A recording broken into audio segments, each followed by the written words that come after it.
Welcome back to the channel, where we unravel the most chilling tales from history. Today, we dive into the early life of Elizabeth Bathory, a name that echoes through the halls of true crime. Let's uncover the story of her noble beginnings and a marriage that sparked rumors and scandal. 1560, Transylvania. A land shrouded in mystery and dark legends, where the Bathory family ruled with an iron grip. Among them, a young Elizabeth, born into a legacy that would later become infamous. But Elizabeth's life wasn't just about luxury and power. At just 15, her destiny was sealed with a political alliance, a marriage to Count Ferenc. This wasn't a love story, it was a strategic move, one that would later fuel Elizabeth's controversial life choices. As Elizabeth settled into her role as a countess, whispers began to spread. The countess, they said, was not one to be confined by societal norms. In her husband's absence, rumors of extramarital affairs began to swirl, painting a picture of a woman unbound by the expectations of her time. But little did anyone know, this was just the beginning of Elizabeth's story, a tale that would turn from noble beginnings to nightmarish accusations. Stay tuned as we delve deeper into the life of Elizabeth Bathory, the infamous Blood Countess. 1590, the Bathory Castle looms over the Hungarian countryside, a place of power and prestige. But beneath its grand facade, unsettling rumors begin to circulate. Elizabeth Bathory, now the sole ruler in her husband's absence, finds herself at the center of dark whispers. Servants disappear, and hushed stories of the Countess's cruelty towards her staff start to emerge. Whispers turn into allegations of torture, painting a horrifying picture of life within the castle walls. The year 1604 marks a turning point. The death of her husband, Ferenc, leaves Elizabeth unguarded. The rumors now swell into accusations of murder. The castle, once a symbol of noble grandeur, becomes shrouded in fear. Tales of young women entering the castle, never to be seen again, spread like wildfire. What truth lies behind these grim tales? As we delve deeper into Elizabeth Bathory's life, the line between fact and fiction blurs, leaving us to wonder about the reality behind these nightmarish claims. Following the death of her husband in the early 1600s, a terrifying transformation unfolds within the walls of the Bathory Castle. Elizabeth Bathory, already shrouded in rumors of cruelty, begins to expand her alleged reign of terror beyond the boundaries previously known. Initially targeting servant girls, young and vulnerable, aged between 10 and 14, Bathory's cruelty was whispered about but largely ignored due to her noble status. These girls, daughters of local peasants, were lured to the castle with promises of work. But as Bathory's thirst for brutality grew, so did her audacity. She began to target a different class of victims, the daughters of the lesser gentry. These young noblewomen were sent to Bathory's castle to learn courtly etiquette and social advancement, a facade that hid their grim future. The horrors that transpired in the castle were unimaginable. Bathory's methods of torture were brutal and inhumane. From jamming pins under the fingernails to smearing honey on the bodies of her victims for bees and ants to feast upon. Her actions painted a picture of a deeply disturbed mind. It's said that she even bit chunks of flesh from her victims. This escalation of her targets, from peasants to nobility, could not be ignored any longer. King Matthias II finally intervened, driven by the growing concern over the disappearance of noble daughters. The year 1611 saw Bathory and her accomplices stand trial for 80 counts of murder. As we delve deeper into the macabre tale of Elizabeth Bathory, we uncover the alleged methods of torture that contributed to her fearsome legacy. The horrors that unfolded within the walls of her castle are not for the faint of heart. Contemporary reports and later stories paint a gruesome picture of Bathory's methods. Victims, primarily young girls and women, were subjected to unspeakable tortures. Elizabeth allegedly used hot irons to burn them and clubs to beat them to death.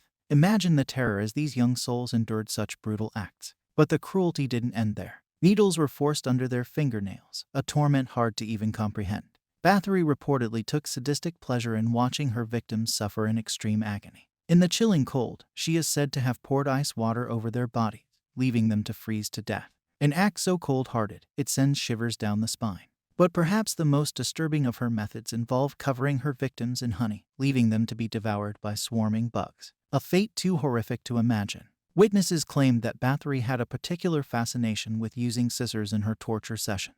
She allegedly used them to mutilate her victims' bodies and faces grotesquely, cutting off hands, noses, and even genitals. The mere thought of such cruelty is enough to make one's blood curdle. In these acts of violence, Elizabeth Bathory's name became synonymous with terror. The Blood Countess, as she came to be known, left behind a legacy marked by fear, suffering, and death. But how much of this nightmarish tale is steeped in truth, and how much is the product of myth and legend?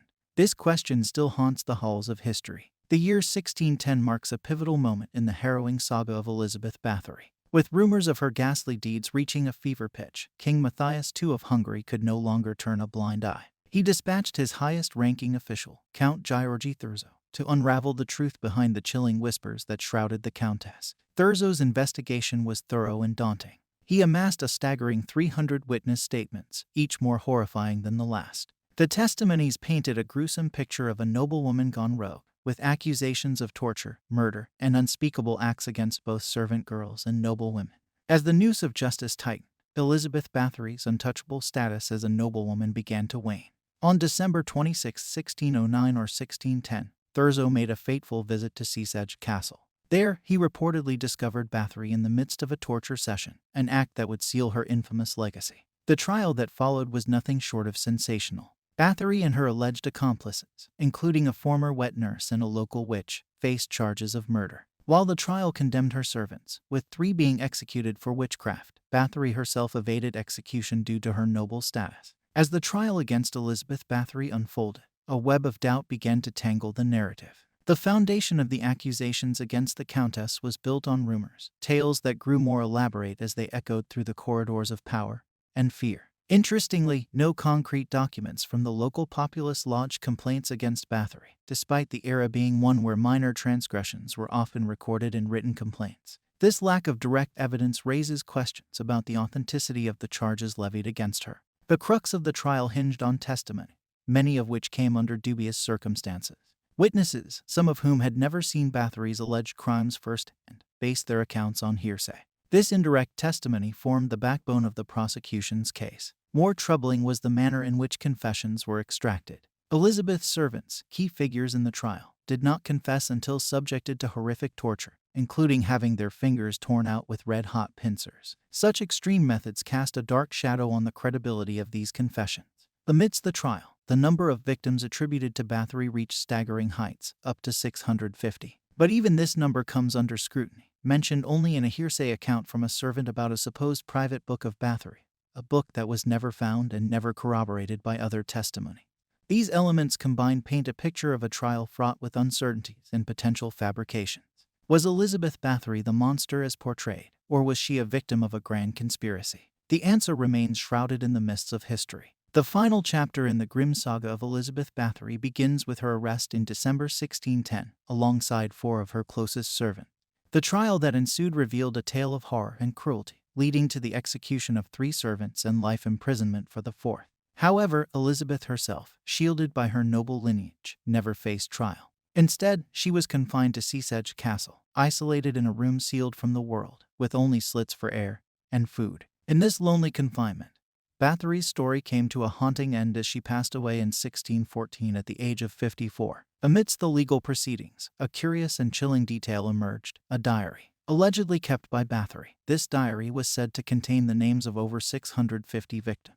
It became a key piece in the narrative of her heinous acts. However, despite its pivotal role in the trial testimony, this diary remained elusive, never found, adding a layer of mystery to the already dark legend of the Blood Countess. The absence of this diary, coupled with the questionable nature of the evidence and forced confessions under torture, leaves us in a realm of speculation and doubt. Was Elizabeth Bathory truly the monstrous figure of legend, or was she a product of a time where rumors and political machinations could seal one's fate?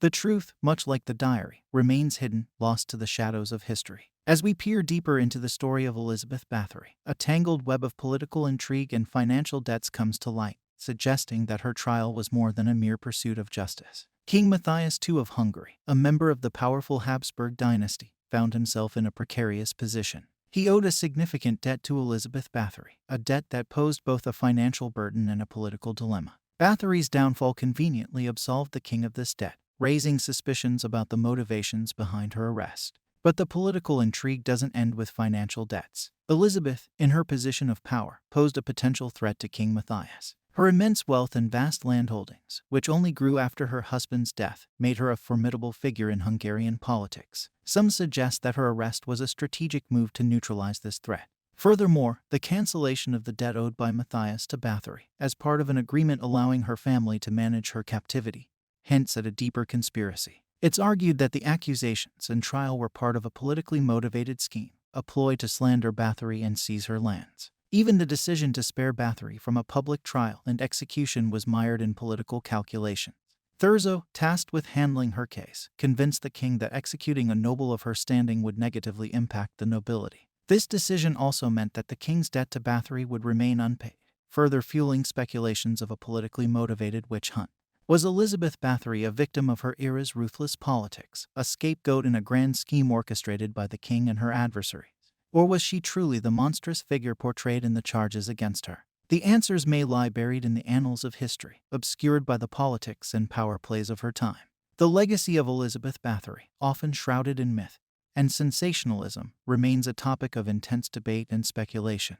Her story is not just a tale of alleged horrors, but also one of potential political intrigue and misrepresentation. Among the most sensational claims about Bathory was the infamous accusation that she bathed in the blood of her victims to maintain her youth. This chilling image cemented her nickname, the Blood Countess. However, it's important to note that this particular claim only emerged in print more than a century after her death, casting doubt on its authenticity. The investigation led by Georgi Thurzo, while uncovering gruesome details, might have been influenced by political ambitions. Some scholars argue that the case against Bathory was driven more by power and greed than evidence of her supposed evil deeds. Significantly, King Matthias II, who owed a considerable debt to Bathory, might have seen her downfall as a convenient way to erase this financial obligation.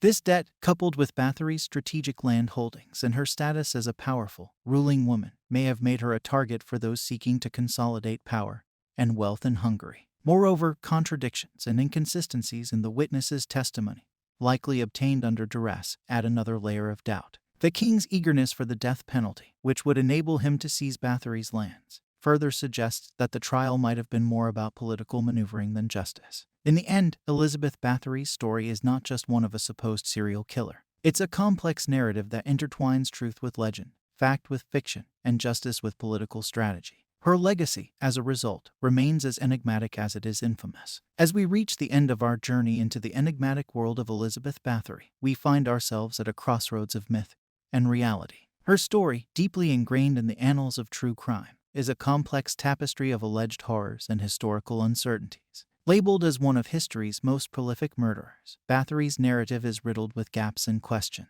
The sensational tales of her crimes, the lack of concrete evidence, and the peculiar context of her trial paint a picture far from black and white.